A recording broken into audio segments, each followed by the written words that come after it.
పెద్దలందరికీ ఈ యొక్క శక్తులు తీసుకోవడానికి వచ్చినటువంటి మా అక్కలందరికీ పత్రికా మిత్రులకు మా అందరికీ తెలిపేటందుకు నా యొక్క నమస్కారం. కళ్యాణలక్ష్మి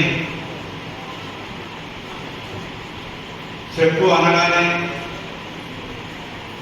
నాకు గుర్తొచ్చేది పెళ్లి కన్నా ముందు ఏ తల్లైనా కానీ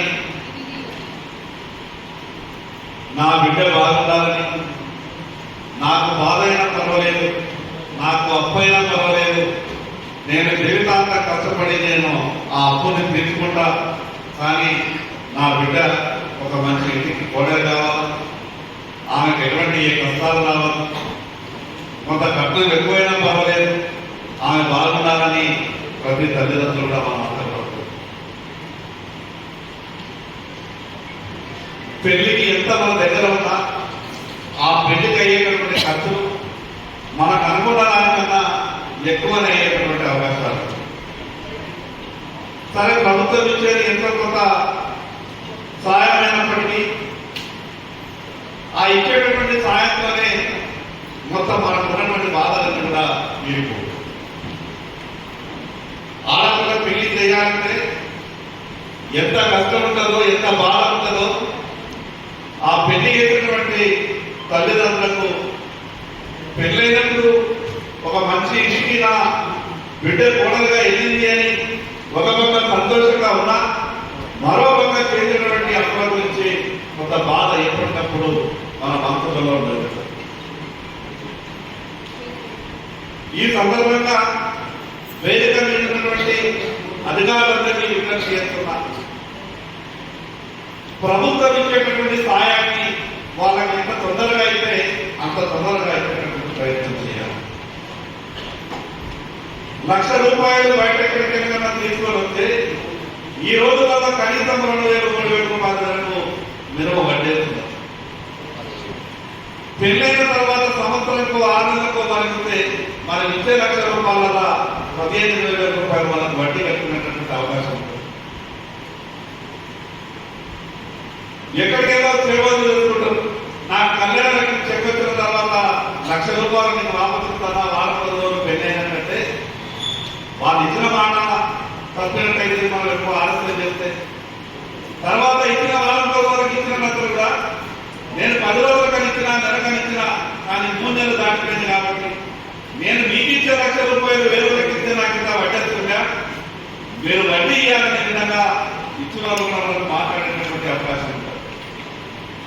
అందుకు ప్రభుత్వ పథకాలు ఏవి అధికారుల సమన్వయంతో బాధ్యతతో పనిచేసినప్పుడే ప్రజలకు మంచి జరిగేటటువంటి అవకాశం. సరే, ప్రభుత్వానికి ఆర్థిక ఇబ్బందులు ఒక పక్కన, మరో పక్కన కొంత మిగతా ప్రాసెస్ ఇదంతా కూడా జరిగేటప్పుడు అక్కడ కొంత ఆటంకాలు వచ్చిన ఆలస్యం కావచ్చు. కానీ పేదలకు మనకు మంచి ఉద్దేశంతో వాళ్ళు వచ్చి మనకు దరఖాస్తులు పెట్టిన వెంటనే సాధారణ కాడికి వెళ్ళి వాళ్ళకు సరైన సమయంలో, తక్కువ సమయంలో మనకు వాళ్ళు సాయం చేసినట్లయితే వాళ్ళు కూడా నిండు మనకు అధికారులను మనస్ఫూర్తిగా ఆశీర్వదిస్తారు.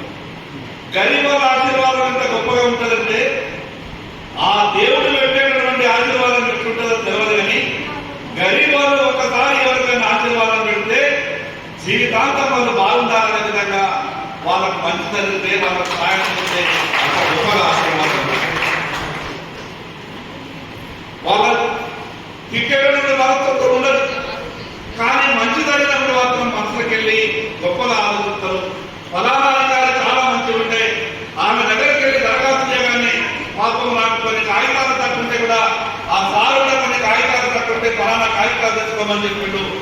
వాళ్ళు తొందరగా ఇవ్వకపోతే కింది అధికారులకు కూడా మరీ వాళ్ళకు గట్టిగా చెప్పి నా పని చేయించదు అని వాళ్ళకి సంతు లోపల బలంగా ఆలోచన. నిజంగా ఈరోజు పేద వాళ్ళకు ఉన్నటువంటి కష్టాలు అన్నీ కావు. నేను ఒక ఆడపిల్ల తండ్రిగా నాకు కూడా తెలుసు. ఆడపిల్ల మన కంటి ముందర పెరుగుతున్నప్పుడల్లా పుట్టిన కాడికి ఆమె పెళ్ళై బాగుపడే రాక వాళ్ళ సుఖ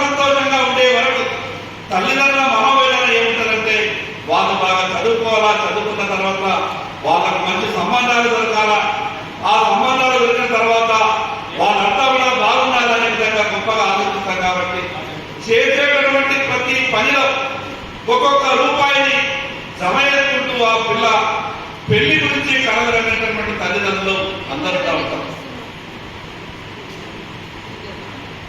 బయట మార్కెట్లో 1,00,000 రూపాయలు మనం అప్పు తెచ్చుకుంటే ఖచ్చితంగా దానికి నెలకు 2-3 వేల రూపాయలు అంటే 20,000 రూపాయల సంవత్సరానికి కట్టేది. మిగతా సహాయం ఎక్కడికి కూడా దొరకదు. మరి అటువంటి సమయంలో ప్రభుత్వం నుంచి ఇస్తున్నటువంటి యొక్క అవకాశాన్ని మనమంతా కూడా మధ్య దళాలు లేకుండా తీసుకునేటటువంటి ప్రయత్నం జరగాలి. నేను కొన్ని సందర్భాలలో నాకు కొన్ని ఫోన్లు వస్తాయి, కొంత సమాచారం వస్తుంది. అక్కడక్కడ చిన్న చిన్న సార్లు లీడర్లు ఉండదు. ఏదో తెలిసిన వాళ్ళు కానీ అన్న రకమైంది ఇయో ఈ ఫలానా కాగితాలు కొంచెం చెక్కు తొందరగా ఇప్పిస్తే నేను తెచ్చుకున్నటువంటి 1,00,000 బాకీ కట్టుకుంటా బాకీ అంటే ఇక వాళ్ళు కూడా అక్కడక్కడ ఉపయోగిస్తారు, కొంచెం చేతి వాటర్ చూస్తారు. అలాగేమి 20, 30, 25 ఇస్తే కానీ ఒక 10,000, 15,000 ఖర్చు చేస్తే కానీ మీకు చెక్కు తొందరగా రాదు అని అక్కడక్కడ చెప్పేటటువంటి ప్రయత్నం నాకు జరుగుతుంది. ఈ సందర్భంగా మీ అందరికీ కూడా విజ్ఞప్తి చేస్తా ఉన్నాను. ఇది నా ఇంటికెళ్ళో, రైతుదారుల ఇంటికెళ్ళో, ఇంకెవరు